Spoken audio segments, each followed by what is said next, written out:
I think it's fair to say that no one can stand the star of this movie. And Disney decided to hire the most insufferable girl boss narcissist that exists on Earth, who hates Snow White, to play Snow White. Rachel Zegler is extraordinarily woke, but she's woke in a way that's quite deranged. I truly do believe. One Family Guy is reportedly preparing a new episode taking aim at Rachel Zegler, and this one is expected to go even harder than previous jabs. Word, even though it's cringe to say toxic. And I mean that in terms of she was cancerous. She was toxic to anybody that may have been interested in this. As soon as you heard her talk about herself or this movie, you were no longer interested. And if you disagree with this sentiment, just hit the unfollow button. I don't need your business. This is someone who is as entitled as, I don't need your business. You know what? Maybe Disney does. Maybe you're a tool, you're a pawn in this film. You didn't write it. You didn't direct it. You have nothing to do with the creation of Snow White. Right. You should shut up and do the job. They're remaking the movie. They just got rid of the dwarfs. Okay, but what do they call them? Why would they get rid of the dwarves, though? Magical creatures. But they have one token dwarf amongst these magical creatures. You actually just went backwards. You actually just erased the dwarfism side of it. The disability, like we're a disability group. You just erase that whole image. The argument should have been from Peter Dinklage. There's power of being on TV. There's power of television.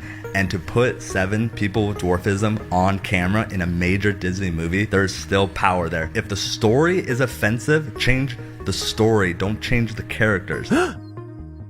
Excuse me. Your curtain. Please allow me to help. Help?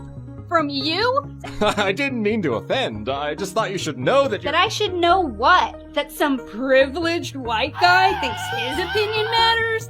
Get over your entitlement. I'm not some damsel in distress waiting for you to ride in on your high horse. But you cannot deny that Rachel Zegler immediately, upon her casting, the first time she came out there and shat all over the original, told everyone how this was going to be a different Snow White and a modernized version of Snow White and all this bullshit. These are all things that completely and totally damaged, irreversibly damaged Snow White before it even had a chance at the box office. There's something wrong with her. She's disturbed, she's unhappy, and she thinks it's about feminism and the patriarchy and about abortion. But the reality is she's just not stable, like the majority of people in Hollywood. They're just not stable. This is Rachel Zegler, who Disney decided would be brilliant in casting because, as Rachel Zegler says, her millions of fans will line up no matter what she does to see her. When I win, the winged victory came to the Louvre in pieces, and people still line up to see her. And I can only hope that despite my flaws, and despite my cracks and my breaks, and there are many of them, that at every premiere and everything I do, people will wait in line to see. While the show has already poked fun at her over the Snow White controversy, the Family Guy writers clearly think there's more ground to cover, and audiences appear eager for round 2. The upcoming episode reportedly leans even further into the chaos, controversy, and cultural cringe that's trailed Zegler throughout her media whirlwind. But the real sting doesn't come from the jokes themselves. It's from the fact that Family Guy seems to be turning her into a recurring punchline. 0 tickets being sold for Snow White. Here's another. Family Guy is reportedly gearing up for an episode targeting Rachel Zegler, and this one promises to hit even harder than before. So, says here you're involved in the plotting of September 11th? Well, that's what they get for supporting Israel. Yuck, yuck, yuck. Gosh. Okay, into the eternal pit of fire you go. Hey, so much fun it should be illegal. Like copyright infringement. Ho-ho! See you at the game, Joel! There we go. Brian. See you at Disneyland. Bring money.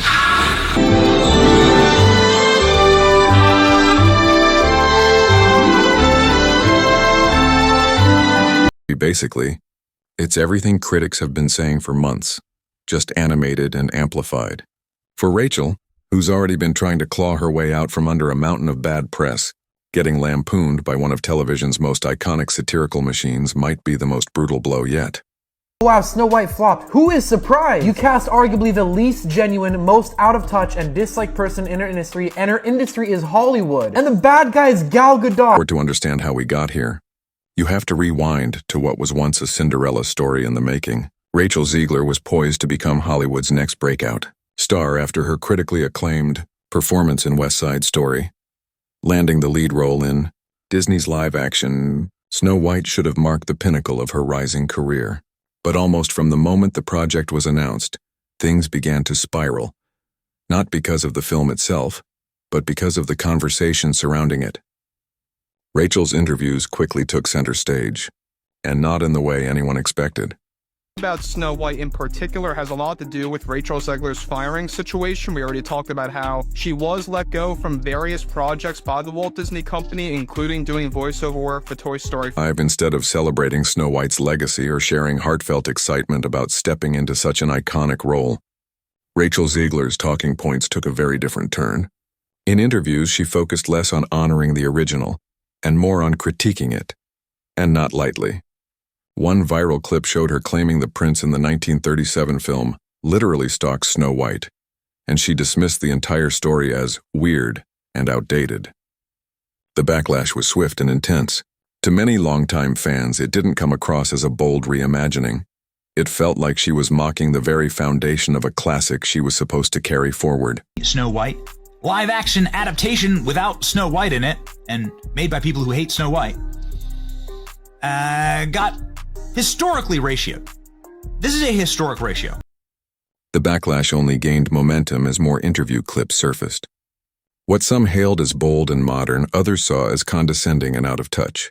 I'll tell you guys about a little incredible movie that just came out, Snow White. Wow. I just gotta tell you, best movie I've seen in years, and there have been some really good films lately. Madam Web, Rebel Moon Part 1, that movie, that transgender one with the Mexican drug lord. But Snow White blows them all away. Chat, this movie has everything. Horrifying, CGI, little people, check. A feminist princess who don't need no man, double check. Diddy dance party at the end, double Diddy check. All this to say, go see Snow White right now. The new one. Not that old stupid one where the princess gets saved by some good, upstanding guy. Today's girl boss Snow White started trending, and not in a flattering way. Every quote Rachel made came under intense scrutiny. Every appearance, every red carpet moment, sparked amplified reactions from fans and critics alike. Amid all this, the original magic that fans had hoped for in a Snow White remake seemed to disappear. One moment that especially fueled public perception was Rachel's noticeably awkward dynamic with co-star Gal Gadot. During press events and awards season, their tense body language didn't go unnoticed, especially during the Oscars, where the discomfort was hard to miss. Welcome, Rachel Zegler and Gal Gadot.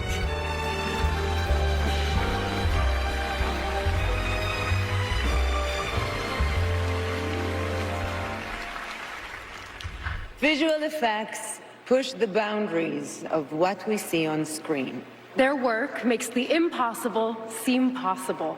With breathtaking ambition, they create magic that wraps its arms around our wildest imaginations.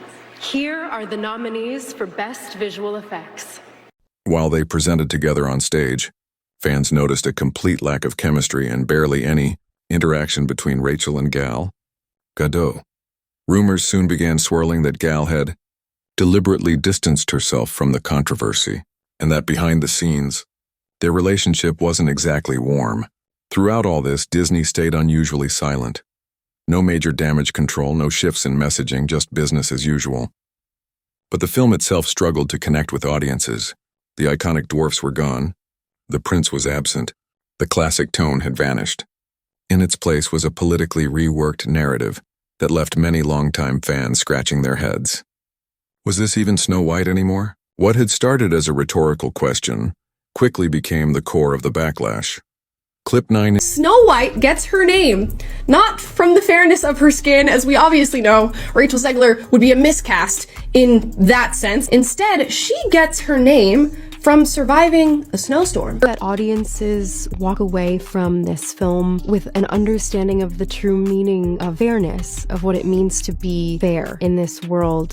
There is a message that's been carried on for almost 90 years now from the original animated classic. That is, fairness is what is within. Fairness is to do with your heart, the way you treat the people around you, and it has nothing to do with what you look like, and that's the misunderstanding between Snow White and the Evil Queen. I think it's such an important message, and the way that Disney has elevated it and brought it to this new audience is very special. In the end, Snow White debuted to underwhelming box office numbers. Despite the film's name recognition and Disney's powerful marketing machine, it failed to gain traction. While it wasn't the first live-action remake to stumble, it quickly became one of the most divisive.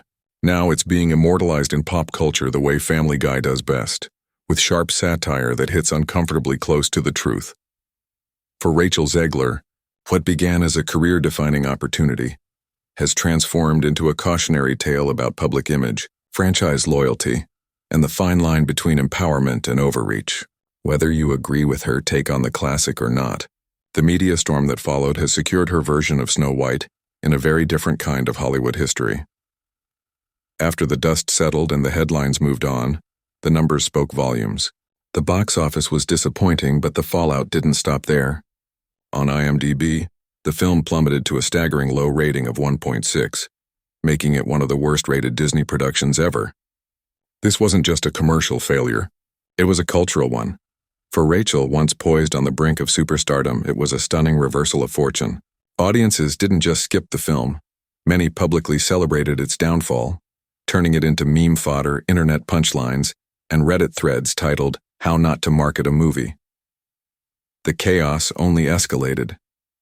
In a bizarre twist-blurring scandal and satire, a fake OnlyFans profile using an AI-generated likeness of Rachel surfaced online. Though the account was fake, it went viral almost instantly. Thousands followed, joked about it, and even shared images, briefly believing it could be her. While Rachel had no involvement, the fact that people found the idea plausible spoke volumes. Her public image had shifted so drastically that being impersonated on an adult site no longer seemed outrageous. It seemed believable. That's how far things had unraveled. In entertainment, perception is everything. After the Snow White fallout, the industry's tone shifted quietly but unmistakably. Casting calls that once featured Rachel's name at the top reportedly moved in other directions. Projects once rumored to be in the pipeline have been delayed, unconfirmed, or mysteriously recast. Studio executives may not say it openly, but insiders hint many are hesitant to associate their brands with what they now view as a PR liability. Within a year, Rachel went from being the face of Disney's future to a cautionary tale of how quickly a star can rise and fall. Adding to the turmoil was her very public breakup with longtime partner Josh Andres Rivera. The two, who met during West Side Story, were once seen as one of Hollywood's rising power couples. But in the wake of the Snow White premiere, their relationship reportedly couldn't withstand the pressure of the media storm. Friends say the relentless backlash, constant online attacks, and mounting stress created emotional strain neither could overcome. For Rachel, already struggling with her career, the heartbreak compounded her challenges. The split became yet another headline, feeding the narrative of a young actress unraveling in real time. Then came the moment many public figures dread. Family Guy took aim. Their latest episode, a follow-up to their viral Snow White parody, centers on a fictional reboot called Snow Woke, the Woke Princess. With a thinly veiled stand-in named Rachel Zegler, the satire pulls no punches. In classic Family Guy style, it depicts her rewriting the entire fairy tale, banning the prince, replacing the dwarfs with ethically optimized companions, and delivering endless monologues to a bored animated town. The climax features a chaotic meltdown on a parody late-night show that even leaves Cartman speechless. For Rachel, this isn't just another jab. It's a loud cultural alarm bell. When Family Guy targets you, it's more than mockery. It means your controversy has transcended headlines and become part of modern satire. The show has lampooned presidents, tech moguls, and celebrities, but only when their behavior tips into the absurd. For Rachel, being featured isn't just a punchline. It's a full-blown eulogy for the Hollywood IT girl status she once held. There's always room for a comeback. Family Guy has skewered figures who later rebuilt their careers, but Rachel Zegler's road back will require something close to a reinvention. Between the box office collapse, the meme-worthy interviews, and growing industry silence, the pressure on her next move is enormous. In a business where perception is everything, hers has become fractured. Now everyone's watching to see if it's even possible to put the pieces back together.